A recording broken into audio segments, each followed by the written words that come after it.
Welcome to the show. Last week, Donald Trump was sworn into office and became the 45th President of the United States.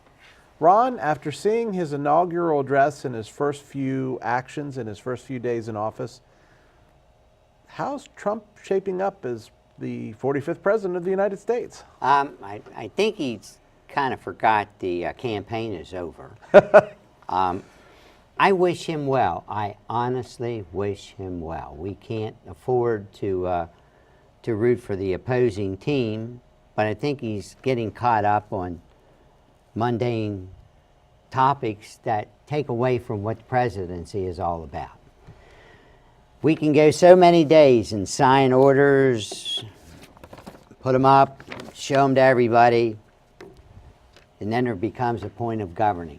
You know, but the reality for me is that I haven't even heard much ado about the orders. I hear about how many people were at the inauguration, and it is the biggest crowd ever. And you know, when he talked to the CIA, there was a bunch of tangential stuff that I didn't understand there. Colin, what's up with that? So here's the part, and I think you bring up a very good point, because look, we had a change in power, so the balance swung in the other direction.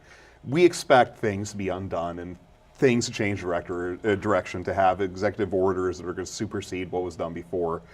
The weird part, the surreal part, is in the world of the presidency, normally there's a certain decorum that we observe. Not anymore. And yes, and you're absolutely right, this obsession. Now, you know, facts are facts, whether we like them or not. Right. When you look at a picture of two crowds, you can make sort of a, you know, you may sit there and but then he brought in the Facebook and the all of that stuff. But that wasn't what he originally said, or that's not what the press secretary originally said. Right, but that's the eerie part, and I'm not either castigating or casting any sort of doubt or anything. I just don't really understand why that's an issue. What does it matter? Exactly. He won the election. Whether he won the popular vote or not doesn't matter. We have an electoral system. He won the electoral vote, and that settles the election. It's done. Now, it's over. You know, I just proved a point. Go ahead. I brought up what he did. You two guys have brought up crowds and numbers. That's exactly what Donald Trump wants you to do. Talk about the things that aren't the facts. Talk about crowds. Talk about numbers. That's what we're talking about here. I'm talking about here are the orders that he signed to do his job. So my point would be, as we move forward, the press and everybody gives too much talk about crowds, about pictures, and what's that got to do with any of this? You are 100% right, Ron, but my question is that any different than the last cycle? Because we still heard about, and of course they were talking about the Republicans much in the mainstream media, the people that were talking about the crowds while Obama was president was Fox News, and talking about other stuff that didn't matter. We focus on this minutia that does nothing for this country. Well, I think the media focuses on a minutia that has nothing to do with the country because of ratings. But we are willing participants in that process because we watch their shows. Well, I think I would like to somewhat exclude myself from the general we. However, you're absolutely right. As a culture, as a society, we're consuming this stuff, and we have become a nation of reality television. We don't care about facts anymore. We don't care about news. We care about sensational headlines. Okay, I think Ron brought up a very good point, which is, and again, I think let's forget the crowd size. Let's forget the somewhat psychotic behavior that's being exhibited and everything else, and the narcissism and everything else. Let's focus on the agenda. From an agenda standpoint, I really don't think anything earth-shattering has happened yet. I would expect some of these things to happen with a Republican president. I've actually seen some signs of pragmatism as well, which I think are good. But I think, Ron, not to offer an argument, but I think that there is a point to be taken to this insistence. Now, this is not just the media. This is Trump himself that is very, very obsessed with crowd sizes. Everything has to be bigly. And there is a little bit of a nuance there that I'm not entirely sure I'm comfortable with, as opposed to every other president or every other person we've had in that office. What's his press secretary's name? Sean? Yeah. Is it Spice? Spicer. Spicer with an R. You know, I begin to look at him as Baghdad Bob.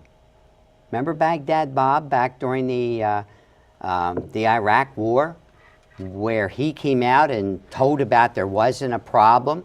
I mean, there's the Republican Guard getting the living daylights beat out of him, and he's coming out and saying how strong they were. Every day he was coming out counteracting the actual facts. Well, I don't Isn't think that what Sean yeah. Spicer is doing now? I don't think counteracting facts. I don't think we're there yet. I think the crowd size thing was just dumb. Dumb. Yeah, but it got everybody off of what was really going on to talk about crowd size. That's my point. It did, and it got him off topic for a long time. That had the news cycle for quite a long time. Still does. Let's switch topics for a Okay. minute. Let's take the other side of the argument. Ron, in your opinion, I'll ask you this too, Colin, so be ready. What should he be doing? What are the top three things, the top three issues in your mind that he should be addressing right now? Is it Obamacare? Is it ISIS? Is it border control? What is it? What None are the of top those. three? What None is of it? those. Tell me what it is. Bringing the American people together, not dividing the American people. He did not win the popular vote. Okay. Now, how do I bring together the people in this country that didn't vote for me? How do I reach out to those folks to bring them over to help me with my agenda? I mean, I can understand the 3 million people where he did not win them. He won an election, but he didn't win 3 million people. Now, why discredit them? Bring them over to your side. Bring the Hillary supporters, the Bernie supporters, so you have justification for what has been, you've had an infrastructure bill presented.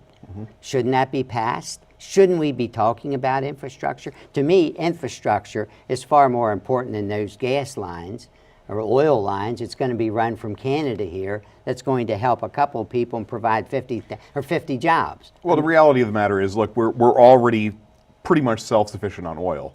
So actually, I think from a strategic standpoint, although it will pump more money into the pockets of the oil companies, to me, those oil reserves are more strategic to us as a country in the ground than they are extracted and sold to somebody else. And that's what will happen. They'll be sold somewhere else. Of course. Okay, so you say bring the country together. Bring the country together. I would get be that. working So that's to bring your the country that's your together. number one priority. That's my number one priority. Now, let me ask you this. We know that just the other day we had the union bosses and the bosses of a major car manufacturer both in his office at separate times, and they all left smiling, saying that he's going to do good stuff for us. Is that not contradictory to what we've seen in the past? Is that not bringing the country together at some level? Bringing you in the office and smiling when you leave is one thing. What you do is something else. Okay, Well, but and- arguably, Let's get to the point. But Look, has he had time to do it? In all fairness, and this is very important because this is something that you're seeing. We have much more view into this now because of social media and some of the other exposure we have to kind of almost do our own opinion poll of the nation around us. We have so much division in this country. We have such vitriol between people who disagree. It's okay to disagree. We're a democracy. And race relations, despite the fact that we had our first black president, in my mind, are at an all-time low, at least in my lifetime. And I have some personal anecdotes I could offer around that, having spent my weekend in the South, but I won't. But forget that. In a democracy, it's okay to have differences of opinion. When you can no longer talk to one another, or even acknowledge that the other side, Or find common ground. well, not only find common ground, but acknowledge that the other side may have a point. And we call each other names and everything else. That's very dangerous. And I think Ron brings up a very good point, which is, as the president, we've had a very divisive election. We can argue about fraudulent votes and everything else, but he won. And I think the vast majority of us accept that, right? So it's done. He's the president. Bring us together. Give us something that we all can pull together around, and we have to break this cycle of division. I would call the Democratic folks from the Senate and from the House, the leaders, and said, let's get this infrastructure bill planned. And that's going to be a bipartisan. That's a bipartisan issue. Start with a bipartisan issue. No, not the wall, building a wall, and well, we're going to at least make sure that it's Are they going to use Mexican labor to build the wall? Indeed, I don't know. Okay. I've heard actually we're going to be building a timber wall on the Canadian border, and Canadian lumberjacks will be providing all the lumber. There you go.